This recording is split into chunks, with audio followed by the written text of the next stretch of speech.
I didn't feel broke after 60. I felt constantly on edge, like my own home was quietly keeping score.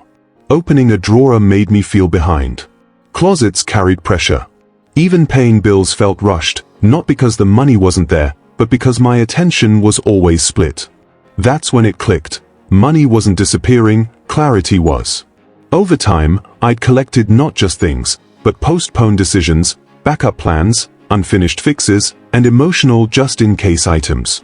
All of it leaked money in small, invisible ways: duplicates, last-minute purchases, convenience fees, and stress spending I never planned. I wasn't trying to be minimal or trendy. I wanted my home to stop demanding explanations.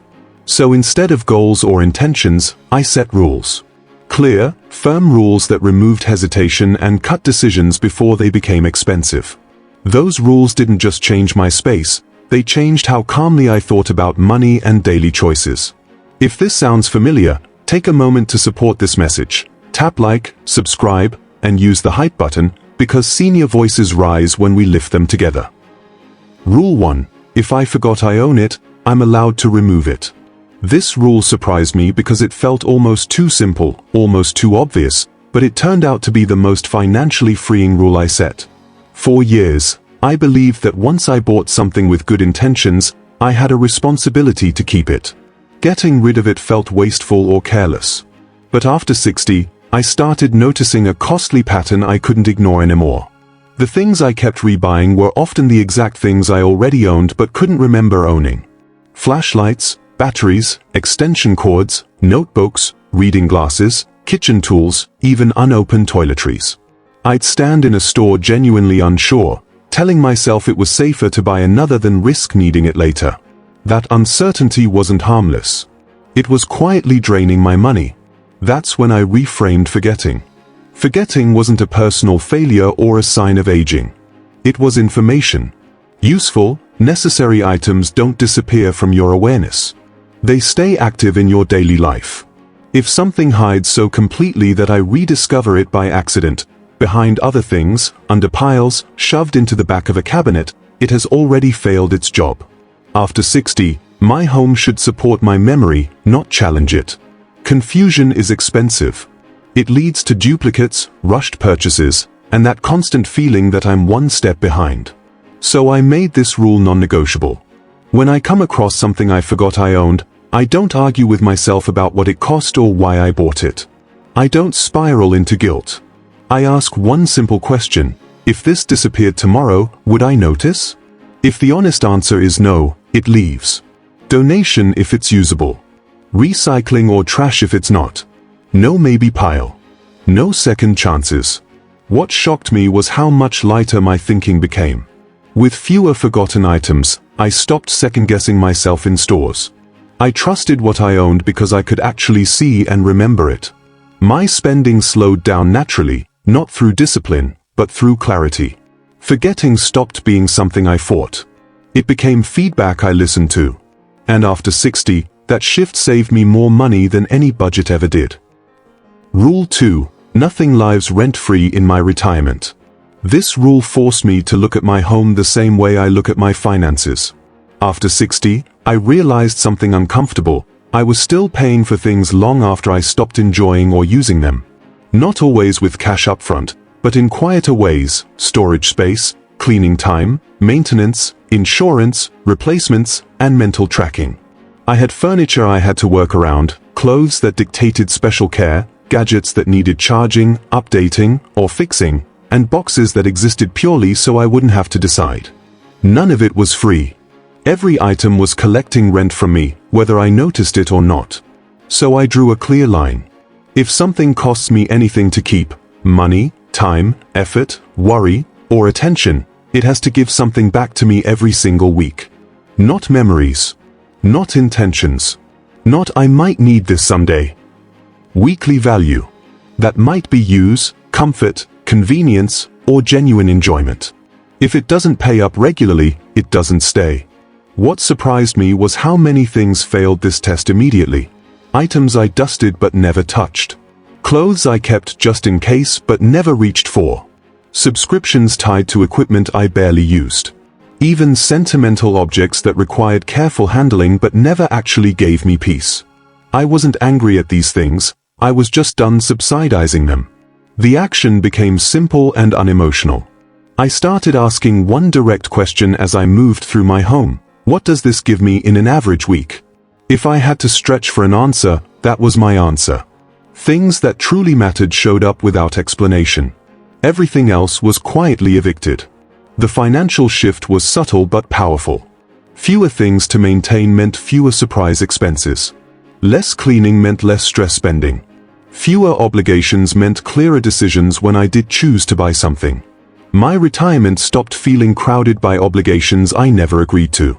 Nothing lives rent-free anymore.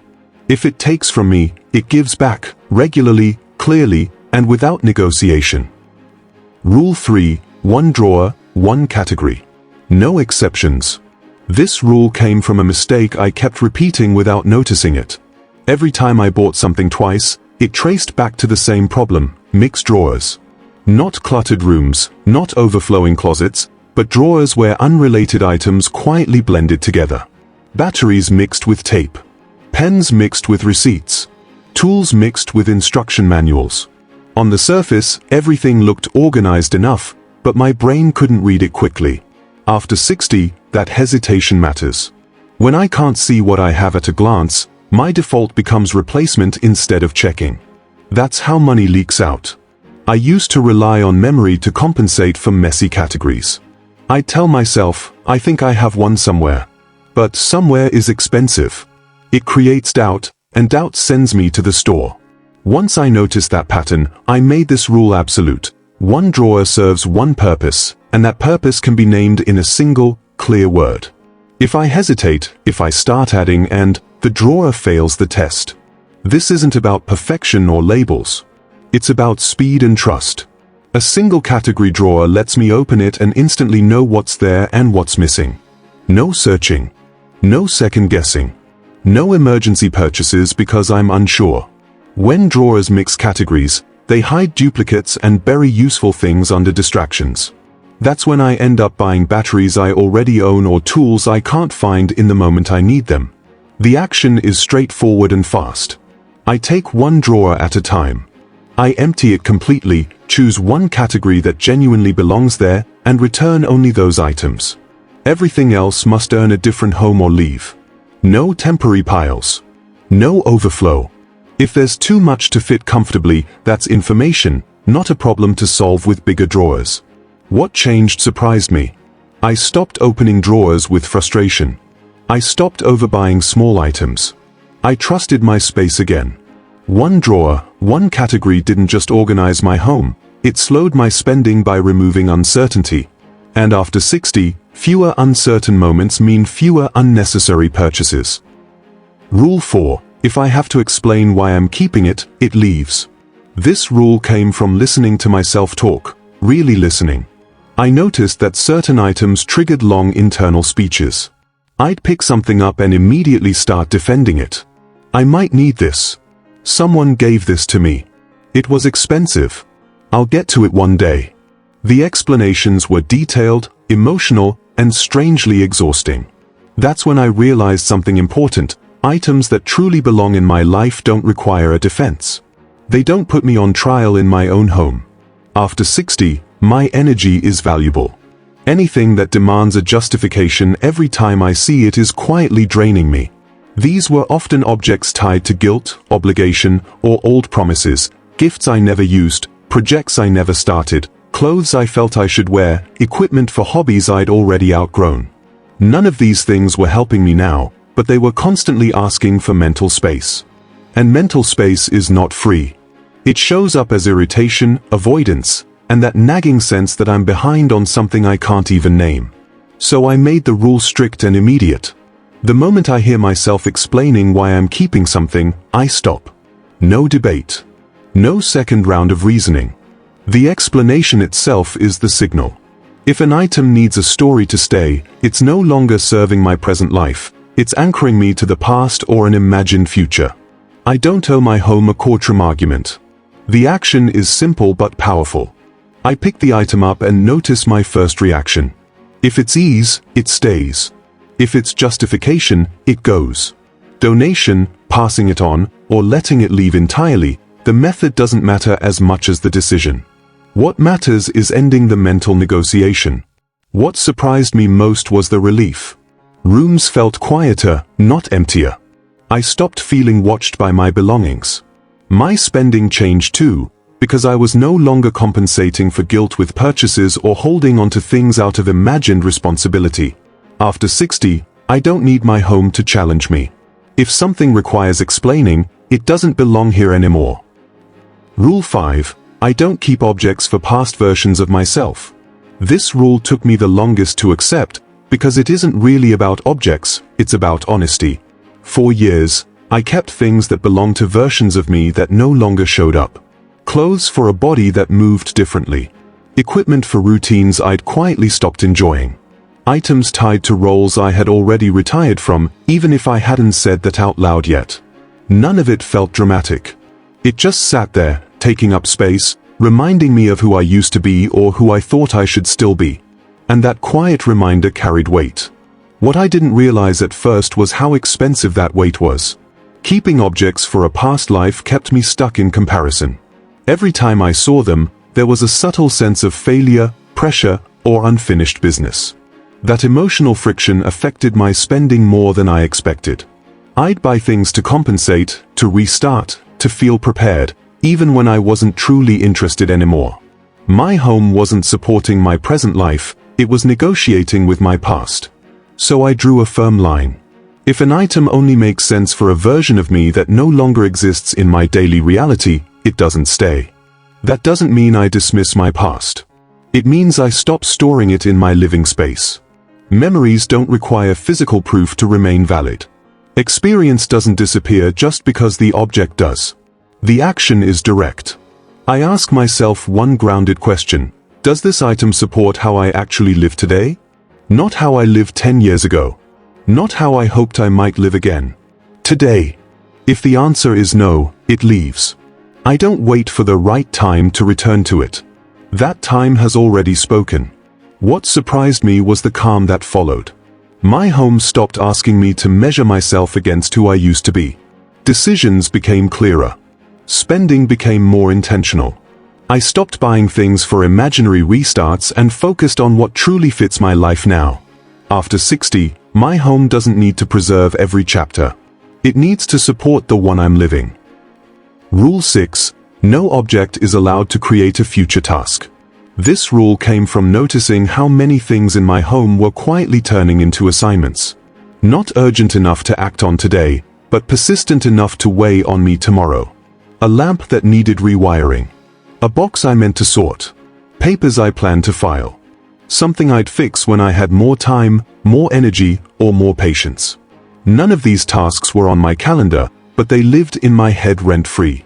And that mental backlog was exhausting. After 60, later stops being a neutral place. Later costs more. Physically, emotionally, and financially. Small unfinished tasks become paid repairs, emergency replacements, or last-minute services simply because the energy to handle them quietly slipped away. I realized I wasn't keeping objects, I was keeping obligations. And every obligation carried the risk of becoming expensive. So I made this rule firm: if an object creates a future task, it doesn't stay. No exceptions. If something needs fixing, I fix it immediately or let it go. If something needs sorting, I sort it now or remove it.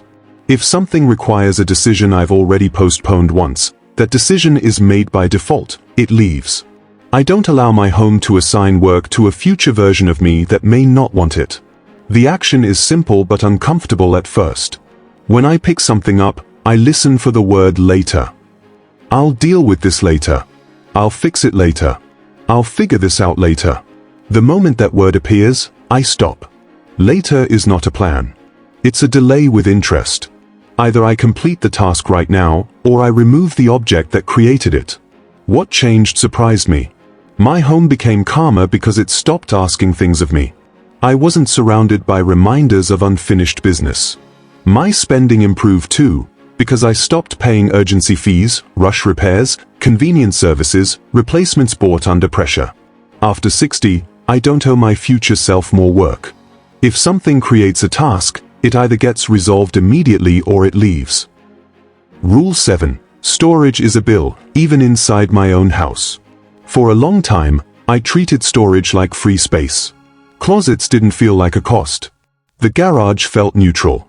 Bins felt responsible, even smart. But after 60, I started to notice something uncomfortable. The more I stored, the less control I felt. Storage wasn't solving anything. It was delaying decisions and quietly charging me for the delay. Not always in cash, but in time, effort, and mental weight. Stored items don't disappear. They sit there waiting. Waiting to be sorted, moved, protected, remembered, or explained. Every box becomes a future question mark. Every packed shelf reduces flexibility. I realized storage wasn't passive, it was an ongoing expense. It limited how easily I could clean, rearrange, downsize, or even just find what I needed. And when the time came to deal with stored things, it was never convenient. It was rushed, tiring, or outsourced at a cost. So I made this rule practical and unemotional. If something costs me space today and a decision tomorrow, it better be worth it. I ask one clear question: would it cost less to replace this than to store it? If the answer is yes, I don't store it. That includes hidden costs, the time spent digging, the stress of cluttered areas, the energy it takes to keep track of things I'm not using, and the friction it adds to daily life. This rule changed how I looked at closets and garages. They stopped being dumping grounds and started being valuable real estate. Only things with clear, current purpose earned that space. Seasonal items I truly use stayed. Everything else faced a choice: active use or exit. The financial impact surprised me. Fewer stored items meant fewer duplicate purchases. Fewer delays meant fewer panic decisions. My home became easier to manage, and managing it cost me less. Storage stopped feeling responsible and started feeling expensive. Once I saw it clearly, I stopped paying the bill. Rule 8. I make everything visible before I budget. This rule flipped how I thought about money completely. For years, I tried to budget harder whenever things felt tight. I tracked numbers, adjusted categories, told myself to be more disciplined. But the frustration never lasted long, because I was budgeting around what I thought I owned, not what I could actually see. Hidden items created blind spots, and blind spots made every budget fragile. I finally accepted this truth: if I can't see it easily, I can't factor it honestly. That applies to supplies, clothes, tools, medications, paperwork, even subscriptions connected to physical items. When things are buried, stacked, or packed away, they fall out of my financial awareness. I forget what I have, I overestimate what I need, and I underestimate how much I'm already paying for duplicates and replacements. So I reversed the order. I stopped budgeting first. I focused on visibility. Decluttering didn't end until I could open a space and instantly know what lived there. No digging. No moving piles. No opening 3 containers to answer a simple question. If an item couldn't be seen at a glance, it was either relocated, reduced, or removed. The action here is very concrete. I go category by category and ask, can I visually inventory this in under 10 seconds? If not, there's too much or it's stored wrong. I don't label over clutter. I don't stack things higher. I reduce until visibility returns. Once I can see what I own, decisions become calmer and more accurate. What surprised me was how budgeting suddenly felt easier without changing a single number. I stopped buying backups because I could see my supplies. I stopped forgetting what needed replacing because nothing was hidden. I spent less simply because I trusted my view of my own home. After 60, I don't need stricter rules around money, I need fewer blind spots. Visibility gave me honesty. Honesty gave me control. And only then did budgeting actually start to work. Rule 9. If it creates urgency, it leaves. This rule became my final filter, because it exposed a cost I had never named before. Certain items didn't just sit there, they pushed me. The moment I saw them, I felt rushed, guilty, or behind. Papers I hadn't handled. Things I meant to fix. Projects I never finished. Clothes that reminded me of what I hadn't done lately. None of these items were urgent in reality, but they created a constant sense of urgency in my body. And that feeling followed me straight into my spending. Urgency is expensive. When I feel behind, I rush decisions. I pay for convenience instead of value. I replace instead of repair. I choose fast solutions over thoughtful ones just to make the pressure stop. After 60, that pattern becomes even more costly because energy is limited and stress clouds judgment faster than it used to. I realized my home was training me to make expensive decisions by keeping me slightly anxious all the time. So I made this rule absolute. If something creates urgency the moment I see it, it does not stay. No matter how useful it once was. No matter how much it cost. No matter how long I've had it. My home is not allowed to pressure me. It's allowed to support me. The action is immediate and physical. I pay attention to my first reaction when I walk past something. Tight chest. Quicken thoughts. A mental note that says I really need to deal with that. That reaction is the signal. I don't wait until I'm calmer. I don't promise myself I'll handle it soon. I either resolve it right away or remove the object causing the pressure. Papers get handled or discarded. Broken items get fixed that day or let go. Projects either move to completion immediately or leave entirely. What changed was profound. My home stopped triggering urgency, and my spending slowed down without effort. I stopped making panic purchases. I stopped paying extra just to make problems disappear quickly. Calm returned, and with it, better decisions. After 60, peace isn't a luxury, it's protection. And anything that threatens it doesn't belong in my space. Nothing dramatic happened after I followed these rules, and that's exactly why they worked. My income didn't suddenly grow. I didn't move to a smaller place or give up everything I enjoyed.